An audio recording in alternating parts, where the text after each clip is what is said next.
திமுக எதிர்க்கிறாங்களோ இல்லையோ, நாம் தமிழர் கட்சியில டெய்லி ஒரு வீடியோவே போடுறாங்க. இப்போ நாஞ்சில் சம்பத் வந்து சேர்ந்த உடனே வாடகை வாயன் நாஞ்சில் சம்பத்னு சாட்டை திரும்ப ஓப்பனா பேசுறாரு.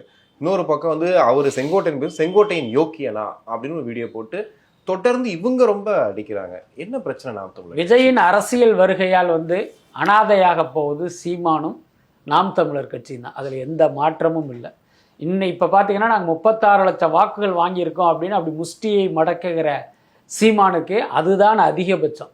ஏன்னா இனிமே பார்த்தீங்கன்னா ஒரு 5 லட்சம் 6 லட்சம் வாக்குகள் கூட வாங்க முடியாது.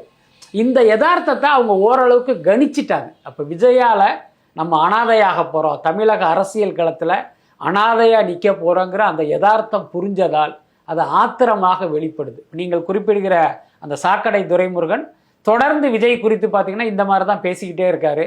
நான் கூட பார்த்தேன், நாஞ்சில் சம்பத்தை இன்னோவா சம்பத் அப்படின்னு வந்து ஒரு நக்கலாக வந்து அவங்க பேசுகிறாங்க. நீங்கள் யோசிச்சு பாருங்க, தமிழ்நாட்டு அரசியல்வாதிகளில் ஒரு சாதாரண கவுன்சிலர் கூட 10 இன்னோவா கார் வச்சுருக்கான் இல்லையா?